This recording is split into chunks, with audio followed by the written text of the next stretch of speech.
আচ্ছা কথা বলুন।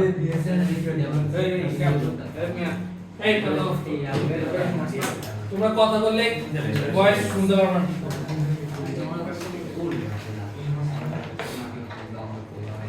দেখো আমরা লাস্ট ক্লাসে তড়িৎ প্রাবল্যের তড়িৎ বলরেখা শুরু করার কথা ছিল। আজকে আমরা শুরু করব হচ্ছে তড়িৎ বলরেখা দিয়ে। লেখো তড়িৎ বলরেখা।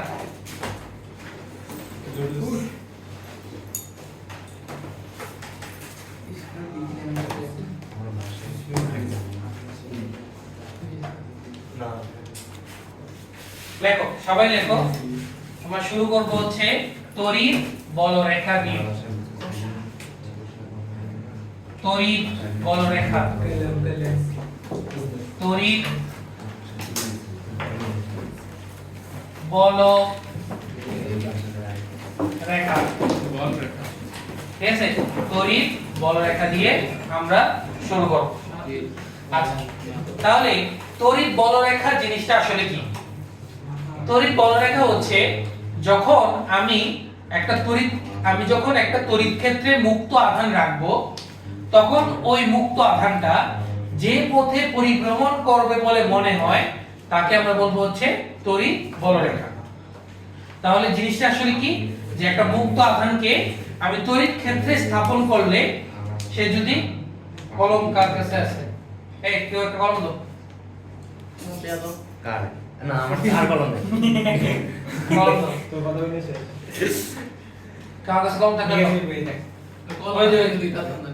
ওই যে তাহলে একটা মুক্ত আধানকে আমি যদি কোনো তড়িৎ ক্ষেত্রে স্থাপন করি, তাহলে সেটি যে পথে পরিভ্রমণ করবে বলে মনে হয়, সেই পথটাকে আমরা বলতেছি হচ্ছে তড়িৎ বলরেখা।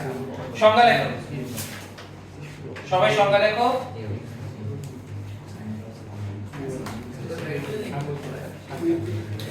সংজ্ঞা লেখো। কোন একটি মুক্ত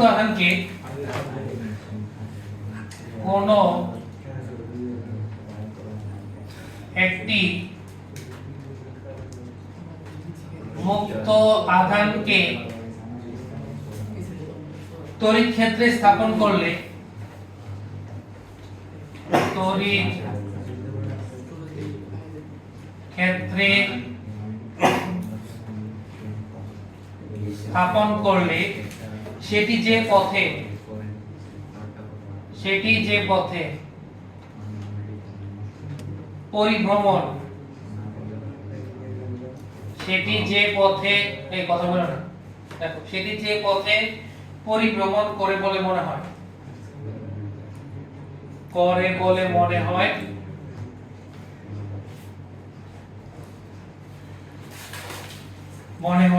তাকে ওই আধানের তড়িৎ বলরেখা বলে। তাকে ওই আধানের তড়িৎ বলরেখা বলে।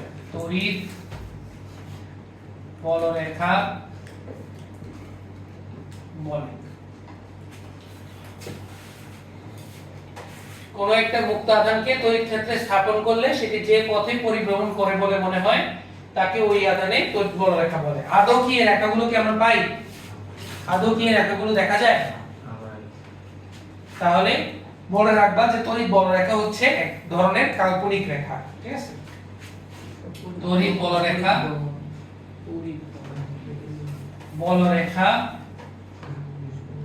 এক প্রকার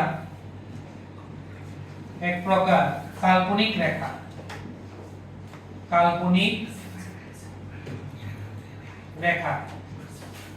তড়িৎ বলরেখা হলো এক প্রকার কাল্পনিক রেখা।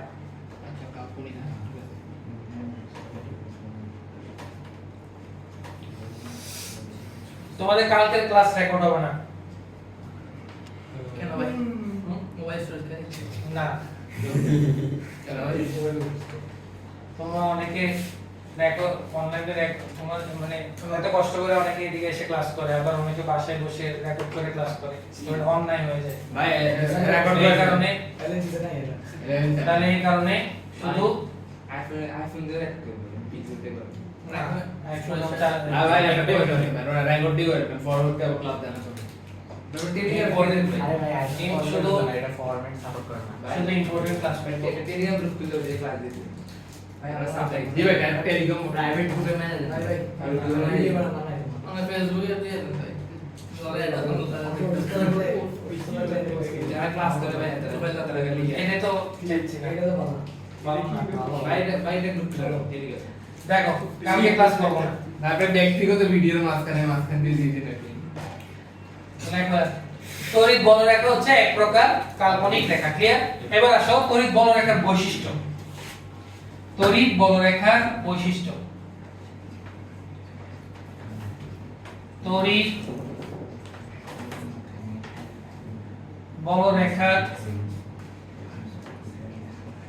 বৈশিষ্ট্য না ফলাফল দেখে রেকর্ড দেখে আমি দেখছি দেখে 80 ঘন্টা প্লাস টেলিগ্রাম গ্রুপে তড়িৎ বলরেখার বৈশিষ্ট্য ঠিক আছে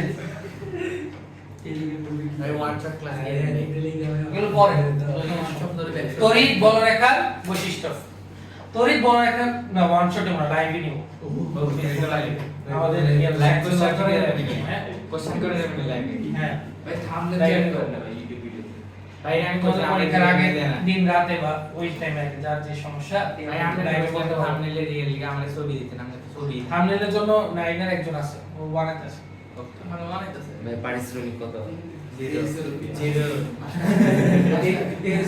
ওরে খাওয়ালে কি ভাই খাবে না ফ্রিতে করে দেবো বাবা না ইয়া করে নেই এখনো করতেছে করবে তড়িৎ বলরেখার বৈশিষ্ট্য দেখো তড়িৎ বলরেখার বৈশিষ্ট্য প্রথম বৈশিষ্ট্য হচ্ছে যে আমার পজিটিভ চার্জ থেকে বলরেখাগুলো বের হবে এবং নেগেটিভ চার্জে বলরেখাগুলো আমার প্রবেশ করবে দেখো এক নম্বর বৈশিষ্ট্য দেখো যে বলরেখাগুলো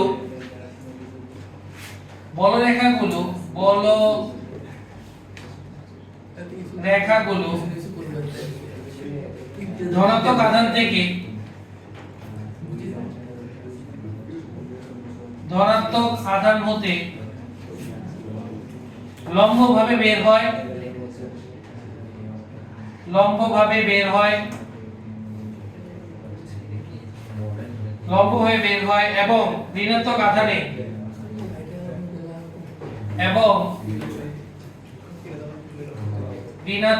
আধানে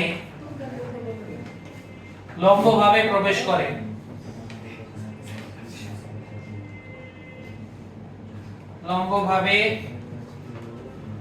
প্রবেশ করে তাহলে বলরেখাগুলো ধনাত্মক আধান হতে লম্বভাবে বের হবে এবং ঋণাত্মক আধানে লম্বভাবে জিনিসটা প্রবেশ করবে আমি চিত্র এঁকে বোঝাচ্ছি মনে করো এটা হচ্ছে আমার পজিটিভ চার্জ ঠিক আছে পজিটিভ চার্জ আমরা জানি যে পজিটিভ চার্জ আমার যে তড়িৎ ক্ষেত্র তৈরি করবে তার যে ডাইরেকশন তড়িৎ ক্ষেত্রের ডাইরেকশন বহির্মুখী হবে না অন্তর্মুখী হবে বহির্মুখী না আমরা পড়াইছিলাম না পজিটিভ চার্জে আমার যদি চার্জটা বের হয় মানে যে তড়িৎ ক্ষেত্র তৈরি করে তার যে ডাইরেকশন সেটা হচ্ছে আমার বহির্মুখী তাহলে অবশ্যই আমার বলরেখাগুলো কি হবে বের হবে তাই না পজিটিভ চার্জ থেকে এবং এটা লম্বভাবে বের হবে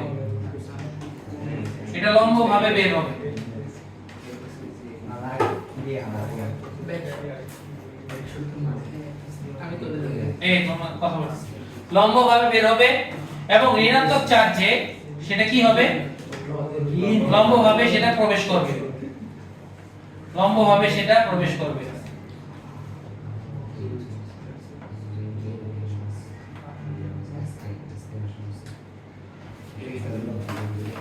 তাহলে বলরেখাগুলো পজিটিভ চার্জ থেকে বের হচ্ছে নেগেটিভ চার্জে সে প্রবেশ করতেছে তুমি জিনিসটাকে এভাবে মনে রাখবা যে পজিটিভ চার্জে তড়িৎ ক্ষেত্র বহির্মুখী আর নেগেটিভ চার্জের জন্য তড়িৎ ক্ষেত্রের ডাইরেকশন হচ্ছে অন্তর্মুখী এর জন্য একটা বের হবে একটা হচ্ছে প্রবেশ হবে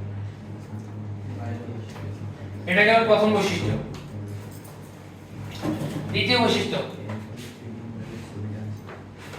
দ্বিতীয় বৈশিষ্ট্য লেখো দ্বিতীয় বৈশিষ্ট্য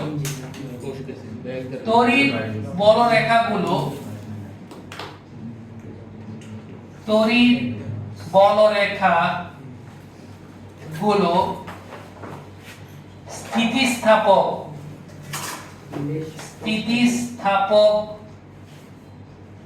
বস্তুর ন্যায় আচরণ করে। তড়িৎ বলরেখাগুলো স্থিতিস্থাপক বস্তুর ন্যায় আচরণ করে। স্থিতিস্থাপক বস্তু কি? ইলাস্টিক। স্থিতিস্থাপক ইংলিশ হচ্ছে ইলাস্টিক। তোমাদের তো শর্ট সিলেবাস, স্থিতিস্থাপকতা নেই। স্থিতিস্থাপকতা জিনিসটা একটু সংক্ষেপে বলি যে বাহ্যিক বল যদি প্রয়োগ করি তাহলে তার আকার পরিবর্তন হয়, বল যদি আবার অপসারণ করে দেই বস্তু আগের আকার ফিরে পায়। বুঝা গেছে? তো খেয়াল করো এই যে বলরেখাগুলো কিভাবে স্থিতিস্থাপক বস্তুর মতো কাজ করে। যখন এটা মুক্ত মানে এটা যখন সিঙ্গেল মনে করে একটা চার্জ যদি থাকে তাহলে তার যে বলরেখাগুলো এগুলো একদম স্ট্রেট লাইন হবে, স্ট্রেট লাইন। যখন এই পজিটিভ চার্জের সামনে সামনে যদি একটা নেগেটিভ চার্জ যদি এসে যায় তাহলে বলরেখাগুলো তার আকৃতি চেঞ্জ হয়ে যাবে। অর্থাৎ এটা আসলে ডিপেন্ড করতেছে তড়িৎ প্রাবল্যের উপর। ঠিক আছে? তড়িৎ বলরেখার যে জিনিসপাতি আমরা এটা জিনিসটা দেখাই হচ্ছে তড়িৎ প্রাবল্যের মাধ্যমে। তাহলে বলরেখা যখন একটা চার্জের সামনে আরেকটা চার্জ যখন আসবে তখন অবশ্যই বলরেখার গঠনটা চেঞ্জ হবে, মানে তার আকৃতি চেঞ্জ হবে।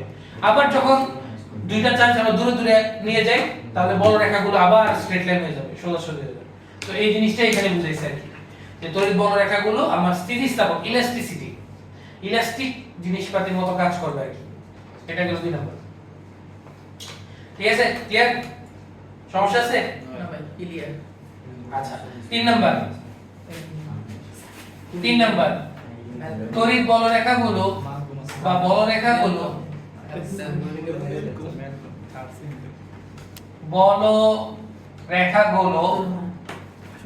পরস্পর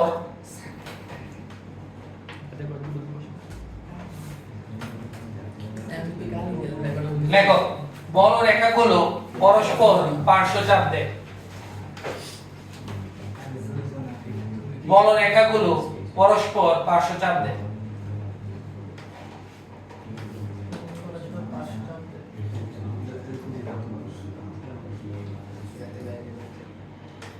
বলরেখাগুলো পরস্পর পার্শ্বচাপ দেয়। খুবই ইম্পর্টেন্ট এই বৈশিষ্ট্যটা, 3 নম্বর বৈশিষ্ট্যটা। বলরেখাগুলো পরস্পর পার্শ্ব। এখন পার্শ্বচাপ বলতে কি বোঝাচ্ছি? সাইড প্রেসার, সাইড দিয়ে প্রেসার দেওয়া। খেয়াল করো একটু জিনিসটা বুঝো। এই যে এই বলরেখাটা এর পাশের যে বলরেখাকে চাপ দিচ্ছে। কেন চাপ দিচ্ছে খেয়াল করো। যদি চাপ না দিত তাহলে বলরেখাগুলো কিন্তু ওভারল্যাপ করে যেত। অর্থাৎ মনে করো এটা যদি একটা পজিটিভ চার্জ হয়, তাহলে এখান থেকে বলরেখা বের হচ্ছে, এখান থেকে বলরেখা বের হচ্ছে, পরস্পরকে কি করে ফেলছে? এটা ছেদ করে ফেলছে, মানে এটা ওভারল্যাপ হয়ে গেছে। ওভারল্যাপ হইছে না? তো ওভারল্যাপ কিন্তু হওয়া যাবে না। ওভারল্যাপ হইলে তো আমরা ওই পার্টিকুলার বিন্দুতে ডাইরেকশন বের করতে পারবো না। কথা বুঝা গেছে? পার্টিকুলার বিন্দু মানে দেখাচ্ছে ওই যে যেখানে সেট করছে এই বিন্দুতে আমরা ডাইরেকশন কোথায় দিব বলো তো? এই বিন্দুতে ডাইরেকশন দুইটা বুঝাইতেছে না, এখানে একটা ডাইরেকশন, এখানে ডাইরেকশন। আচ্ছা দুই ভাগে ভাগ দিতে গেলে না, তোমার ওভারল্যাপ করা যাবে না। ওভারল্যাপ যেহেতু করা যাবে না এই কারণে বলরেখাগুলো একটা আরেকটাকে পার্শ্বচাপ দিবে, সাইডে প্রেসার দিবে। বুঝি না? না, সমান্তরাল হতেও পারে নাও হতে পারে, কিন্তু ওভারল্যাপ হবে না জিনিসটা। বুঝা গেছে? ওভারল্যাপ মানে কি? উপরিপাতন। ঠিক আছে? উপরিপাতন হবে না, একটা আরেকটার উপর কখনো মিলিত হবে না। এই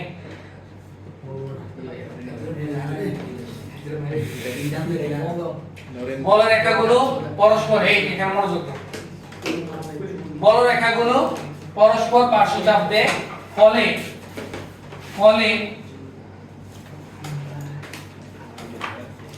বলরেখাগুলো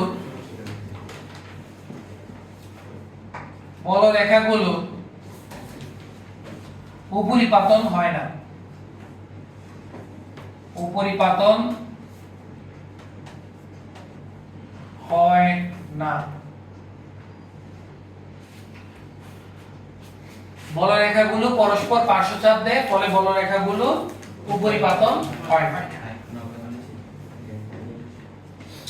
4 নাম্বার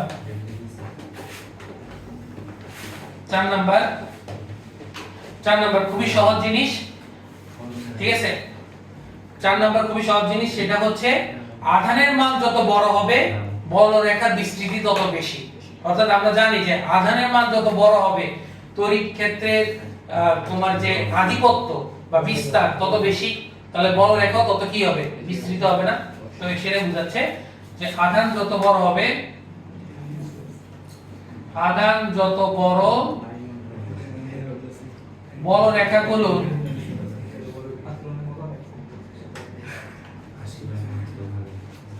বিস্তৃতি তত বেশি।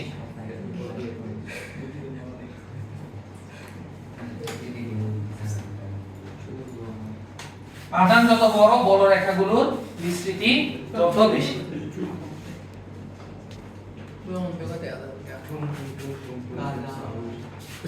আধান যত বড় হবে বলরেখাগুলো বিস্তৃতি তত বেশি। 5 নাম্বার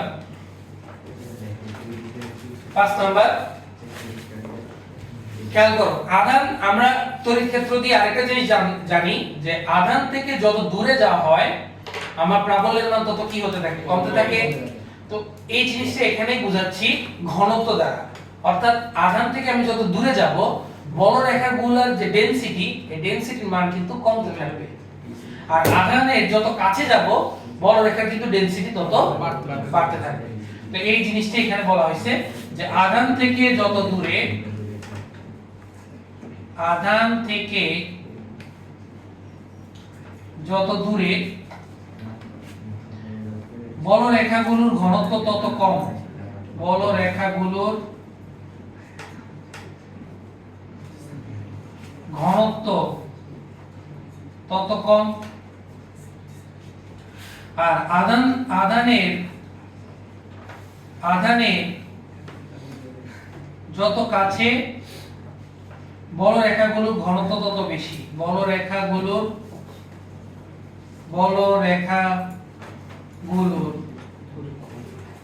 ঘনত্ব তত বেশি। তাহলে আধান থেকে যত দূরে যাব বলরেখাগুলোর ঘনত্ব তত কম হবে, আধানের যত কাছে থাকবো বলরেখাগুলোর ঘনত্ব তত বেশি হবে। না বুঝতে বলো, এই 5টাই বৈশিষ্ট্য। হ্যাঁ, এটারে তো আধান বলতেছে, বুঝি না। মানে এই পজিটিভ চার্জ থেকে যত দূরে যাবা ডেনসিটি, বলরেখার ডেনসিটি তত কমতে থাকবে, ঘনত্ব তত কম থাকবে। মানে মনে করবা 1 মিটার স্কয়ার জায়গাতে 2-3টা বলরেখা পাবা। আর যদি যত কাছে যাবা 1 মিটার সেম ক্ষেত্র প্রস্থচ্ছেদে তুমি বেশি 5-6টা বলরেখা পাবা। ওই জিনিসটাই বোঝাচ্ছে। তোমরা যদি আরো ক্লিয়ার করে বুঝাই একটু দেখো, এগুলো নিয়ে অনেক কথাবার্তা বলা যায়, ঠিক আছে। একটু খেয়াল করো, মনে করো এটা হচ্ছে একটা পজিটিভ চার্জ, হ্যাঁ, এখান থেকে বলরেখা বের হচ্ছে, দেখো বের হচ্ছে, ঠিক আছে, ক্লিয়ার। এখন খেয়াল করো, এই কথা বলো না, খেয়াল করো, আমি যদি এখানে একটা প্রস্থচ্ছেদ আঁকি বা একটা যদি সারফেস কল্পনা করি, খেয়াল করো এই সারফেসের মধ্যে দিয়ে কয়টা বলরেখা গেছে, 1টা 2টা 3টা 4টা বলা যায়, ঠিক আছে। সেম বলরেখা যদি আমি এখান থেকে একটু দূরে নেই, খেয়াল করো এটা দিয়ে কয়টা বলরেখা গেছে, 2টা। তাহলে ঘনত্ব বাড়ছে না কমছে না? এটাই জিনিসটা বোঝাচ্ছে আর কি। এগুলো লম্বভাবে বাইরেছে, হ্যাঁ লম্বভাবে। শোনো, লম্বভাবে যখন আমরা এটা দূর থেকে দেখবো তখন মনে হবে এটা লম্ব। যেমন আমি তোমারে এটা ম্যাথমেটিক্যাল একটা এই আর কি ইলুশন আর কি, এটাকে বলে ইলুশন বলে। ইলুশনটা দেখো কি হয়, তুমি যদি এই মনে করো দূরের থেকে যদি দেখো তাহলে কিন্তু এটা বৃত্তাকার মনে হবে। যখন তুমি কাছের থেকে দেখবা জিনিসটাকে, মনে করো এই অংশটা তুমি কেটে নিছো, তাহলে এই অংশটা সরলরেখার মতো মনে হবে না? মনে হবে কিনা? হবে। তাহলে এটাকে বলা হয় একটা ভ্রান্তি। এই ভ্রান্তিটা দূরের থেকে দেখলে বৃত্তাকার, কাছে থেকে দেখলে সরলরেখা হবে।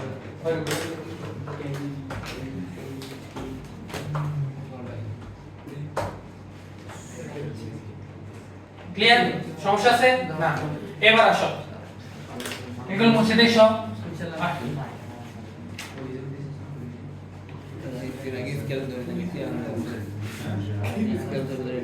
দেখো এবার লিখবা ফাঁপা পরিবাহী গোলকের ক্ষেত্রে তড়িৎ প্রাবল্য। ফাঁপা এই কথা বলো না, ফাঁপা পরিবাহী গোলকের ক্ষেত্রে তড়িৎ প্রাবল্য।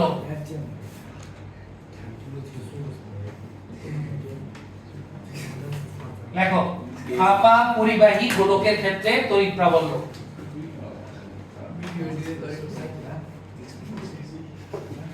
ফাঁপা পরিবাহী গোলকের ক্ষেত্রে তড়িৎ প্রাবল্য। একটু মনোযোগ দাও, কথা কম বলো, একটু মনোযোগ, ঠিক আছে? জি ভাই। দেখো ফাঁপা পরিবাহী গোলক, ফাঁপা মানে কি? ভেতরে খালি, ভেতরে কিছু নাই, ঠিক আছে? এখন আমার এখানে তিন ধরনের আমি প্রাবল্য দেখতে পাবো। কয় ধরনের? তিন ধরনের। একটা হচ্ছে, খেয়াল করো, একটা হচ্ছে গোলকের ভেতরে,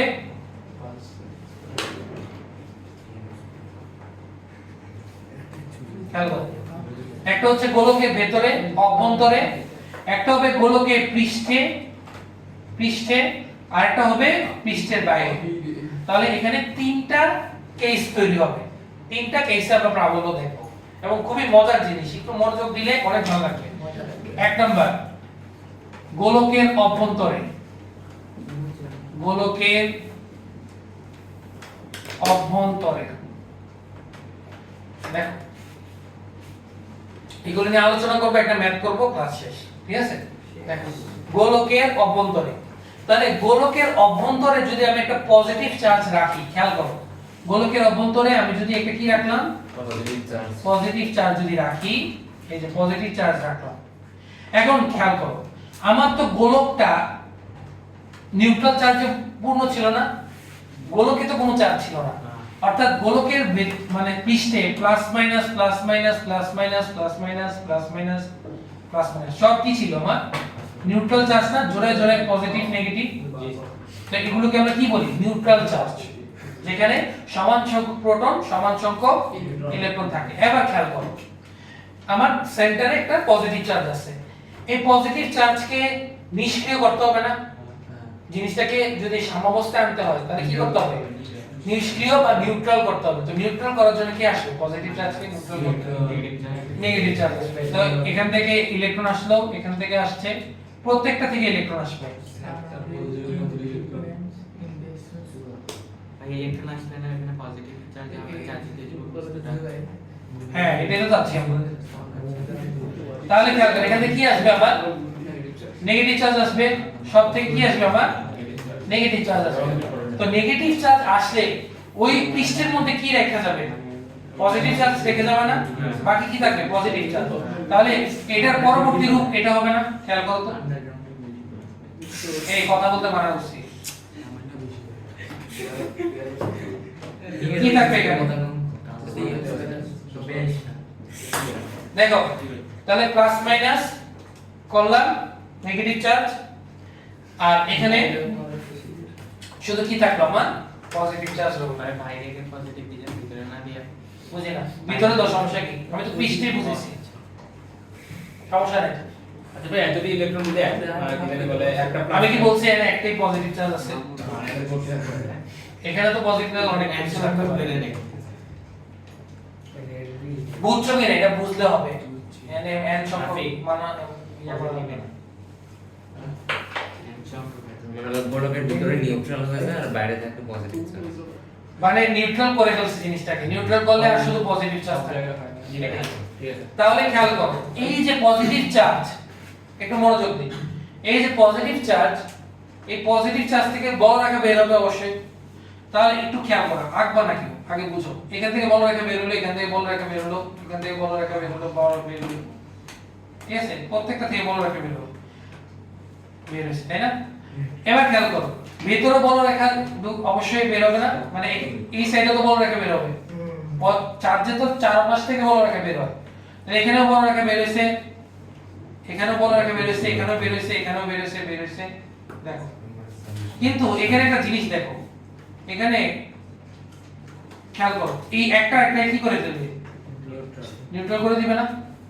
দেখো এটা যে পরিমাণ বলরেখা বের করতেছে এটা তো একই পরিমাণ বলরেখা বের করবে, তো এটা কি হয়? কাটাকাটি, এটা কাটাকাটি, এটা কাটাকাটি, এটা কাটাকাটি, মানে প্রত্যেকটা একটা একটা কি করে ফেলবে কাটাকাটি। তাহলে ভিতরে আর কি বলরেখা থাকবে? ভেতরে আর বলরেখা থাকবে না। তো ভেতরে যদি বলরেখা যদি না থাকে, বলরেখা নেই, তো ভেতরে বলরেখা না থাকলে কি কোনো বল অনুভব করবে? বলরেখাই নাই, তাহলে বল অনুভব করবে না, তাহলে প্রাবল্য কত হবে ভিতরে? কে কে বুঝো নাই বলো?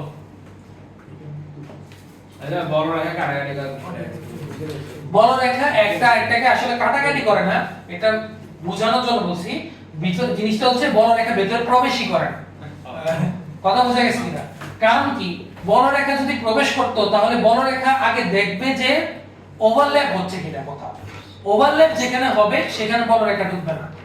তাহলে যদি বলরেখা এখান থেকে ঢুকে, তাহলে ওই সাইড থেকে একটা বলরেখা ঢুকবে, তাহলে ওভারল্যাপ হওয়ার একটা সম্ভাবনা থাকে, যেটা আমার বলরেখা কি করে? অ্যাভয়েড করার চেষ্টা করে জিনিসটা।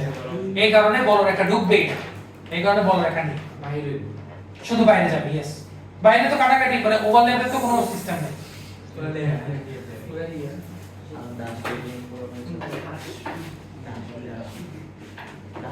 তাহলে আমরা ইয়ার ব্যাখ্যাটা লিখি। এই সবাই চিত্রটা উঠাবা, এই চিত্রটা উঠাবা, ডাইরেকশন দিয়ে দিবা। হ্যাঁ, এটা বাইরে যাচ্ছে সব, বড় একটা ডাইরেকশন দিতে হবে, প্রত্যেকটাতে ডাইরেকশন দিয়ে দিবা।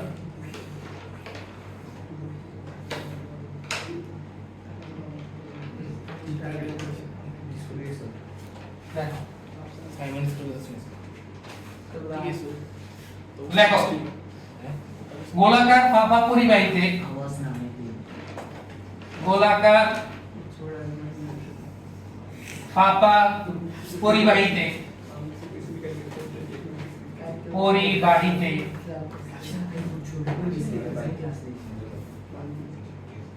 তড়িৎ প্রাবল্যের, ফাঁপা পরিবাহীতে তড়িৎ প্রাবল্যের মান অভ্যন্তরে শূন্য। কেননা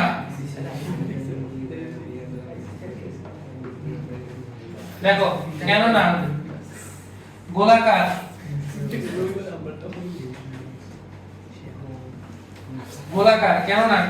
ফাঁপা পরিবাহীর অভ্যন্তরে,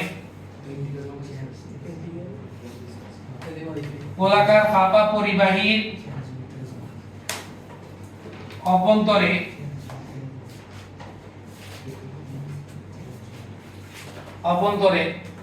কোন আধান স্থাপন করা হলে,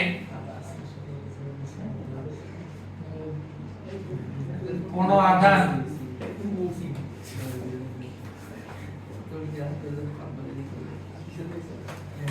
স্থাপন করা হলে তা পরিবাহী পৃষ্ঠে, তা পরিবাহী পৃষ্ঠে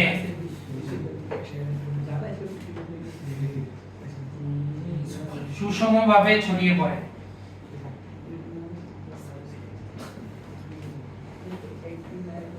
লেখো, তাড়াতাড়ি লেখো।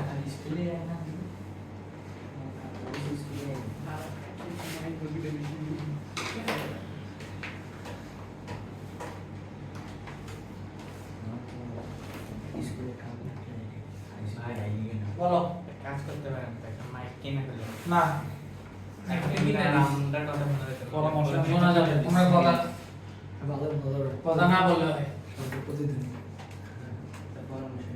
আর যে কথা বলবে আমি বলে দিব যে এই ব্যক্তির জন্য যে ক্লাস করবে সে বাইকে আমরা দেখাই দিয়ে আর ওর সামনে নিয়ে এসে দেখেন কমেন্টে স্প্যাম করে দিতে বললাম বাইরে থেকে বসে ভাই ওরে টেলিগ্রাম নয়েজ একশো বসে দিব বুঝি না। ব্যাকগ্রাউন্ড নয়েজ ব্লক করে দিতে হবে ভাই না, তাকে কে ডিস্টার্ব করছে তার একটা এভিডেন্স থাকতে হবে তো। স্লিপ তারপর এটা তো বয়সটা বুঝবো তারপর নেক্সট টাইম কথা কবি তারপর গার্জিয়ান আসো নাফি আসো নাফি নাফি নাফি নাফি এই যে নাফি ছেলেটা কথা বলার জন্য তুমি ক্লাসে মনোযোগ দিতে পারবে না। দেখো চেহারা সহ একবারে এক্সপোজ করে দেবো কমেন্ট আমি লিখে ভাই দিয়ে দিয়ে আমি বসে দেখো গোলাকার অভ্যন্তরে ক্লিয়ার দেন গোলা এবার সব পৃষ্ঠে তাই না 2 নাম্বার হচ্ছে পৃষ্ঠে পৃষ্ঠে গোলকের পৃষ্ঠে তাহলে খেয়াল করো পৃষ্ঠে আমার সবচেয়ে বেশি চার্জ আছে না খেয়াল করো পৃষ্ঠে তো আমার সবচেয়ে বেশি চার্জ পৃষ্ঠে যেটা চার্জ বেশি তাহলে বলরেখা বেশি হবে আর বলরেখা বেশি হলে আবার প্রাবল্য বেশি তাই না এবং প্রাবল্য হবে ম্যাক্সিমাম ঠিক আছে তাহলে গোলকের পৃষ্ঠে আমার তড়িৎ প্রাবল্য ম্যাক্সিমাম তড়িৎ প্রাবল্য সর্বোচ্চ হবে সর্বোচ্চ হওয়ার কারণ কি সবচেয়ে বেশি পরিমাণে চার্জ আমার কোথায় আছে পৃষ্ঠে হ্যাঁ তো সুতরাং ই ম্যাক্স সমান তখন সূত্র হবে ও এখানে ই সমান 0 এটা লিখতে ভুলে গেছি আর CQ by R square capital R দ্বারা বোঝাচ্ছে গোলকের ব্যাসার্ধ গোলকের ব্যাসার্ধ তাহলে গোলকের পৃষ্ঠে আমার প্রাবল্য ম্যাক্সিমাম যেটা হচ্ছে গোলকের ব্যাসার্ধ অনেক বড় ক্লাব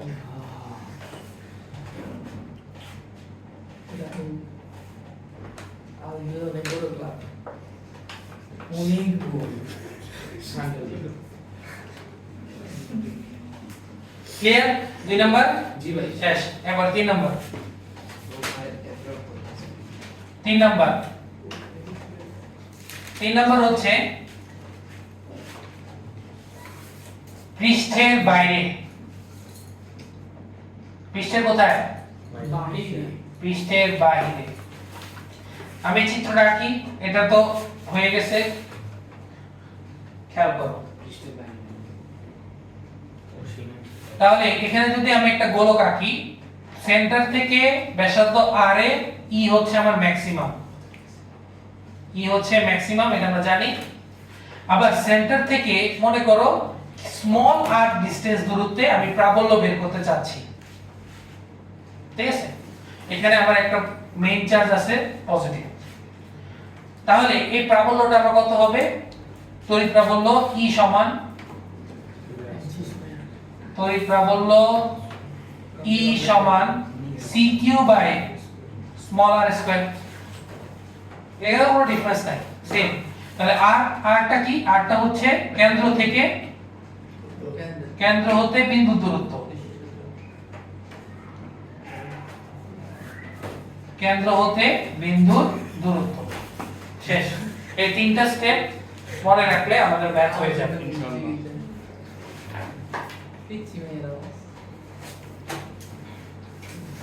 ঠিক আছে সবার ক্লিয়ার বাই ক্লিয়ার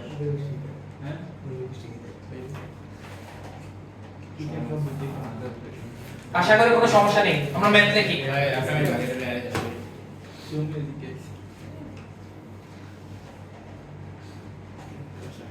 ম্যাথ দেখি সময় নেই তো সমস্যা শেষ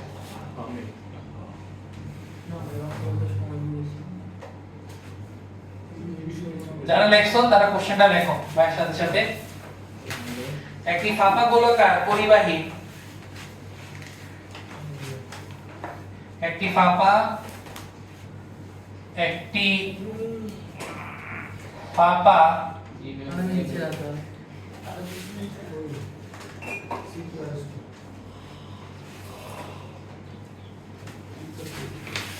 ফাঁপা গোলাকার পরিবাহীর ব্যাসার্ধ 50 সেন্টিমিটার ফাঁপা গোলাকার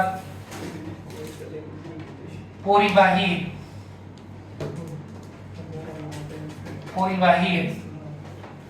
ব্যাসার্ধ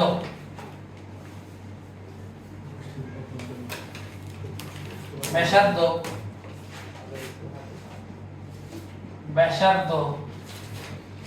50 সেন্টিমিটার পরিবাহীতে পরিবাহীতে 10 কুলম্ব আধান স্থাপন করা হলো।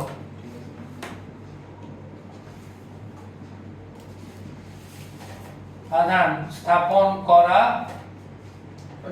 হলো পরিবাহী কেন্দ্র হতে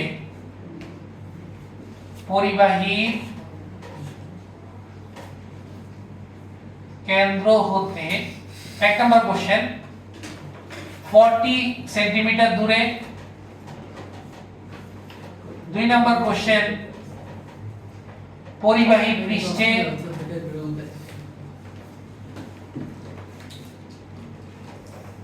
আর 3 নম্বর কোশ্চেন 100 সেন্টিমিটার দূরে 100 সেন্টিমিটার দূরে প্রাবল্য সমান কত?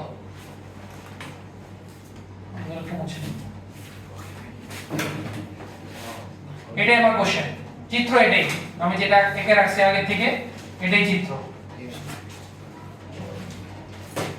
পরিবাহী কেন্দ্র হতে 40 সেন্টিমিটার দূরে, পরিবাহী পৃষ্ঠে আর 100 সেন্টিমিটার দূরে মান। তিনটা কেস, গোলকের অভ্যন্তরে, গোলকের পৃষ্ঠে, পৃষ্ঠের বাইরে। করো 1 মিনিট সময়।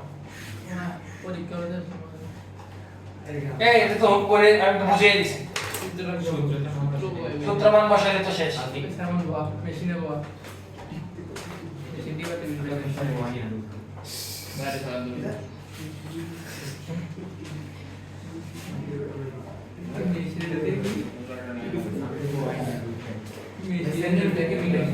হ্যাঁ এসে ওকে নিতে হবে।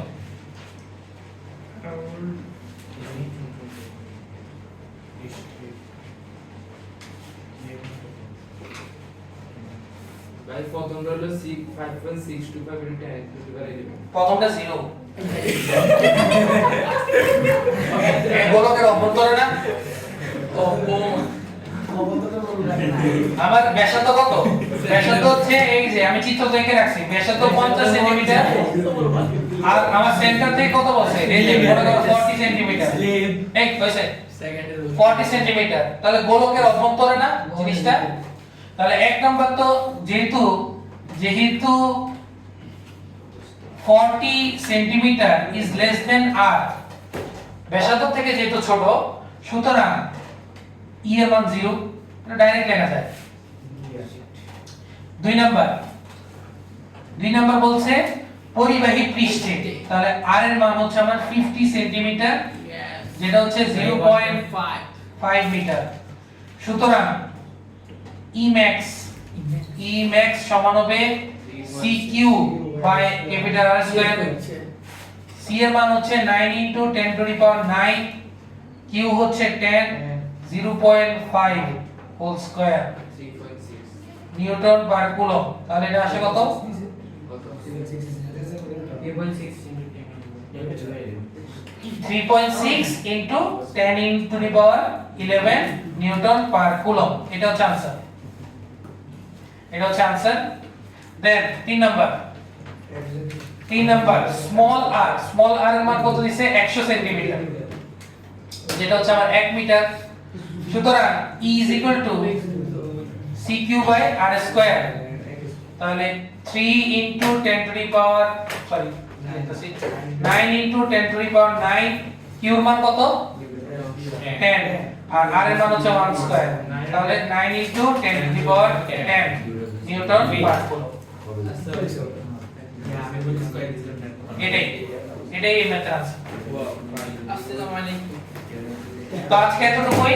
নেক্সট ক্লাসে আমরা সবচেয়ে ইম্পর্টেন্ট, এই চ্যাপ্টারে সবচেয়ে ইম্পর্টেন্ট ক্লাস করব, কিন্তু রেকর্ড করব না, ঠিক আছে? সবাই আসবে।